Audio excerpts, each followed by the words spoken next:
නිවාස පළමු නිවාසයක් හදන්න දෙන්න ආදී තමත් දෙන්න ආදී එතකන් අපි හිතුවේ මෙහෙම යන්න මෙන්න තැනක් නැත්නම් මෙතන ඉන්න පුළුවන් එහෙම නැත්නම් අපි විශ්වාසවන්තව දීමනාවක් දෙන්න කුලියට තැනකට යන්න තාවකාලික මාසයකට වගේ අපි ඉන්න දෙන්න ඊට පස්සේ ජීවත් වෙනත් අපි යම් මුදලක් දෙන්නම් ඒ කාලේ ඒ කාලය තුල අපි කොහොම හරි වෙන ඉඩමක් තෝරලා ගෙයක් හදාගෙන ඉතින් යමු. ඒක තමයි නේද?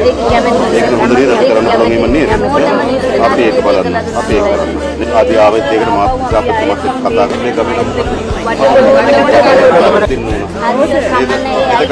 අපි පොලිස් මොකද අපි දෙකපාරම ගෙවල් මවවන්න බැහැ නේද? අපේ අර බලාපොරොත්තු කරලා අපිට කාලේ ඉඳලා ඉන්න පුළුවන්. කාලේන මාස දෙකක් හදුනා කලින් කමන්නේ. අපි සියලු දෙනාටම පුළුවන් ආකාරයට බලාගන්න.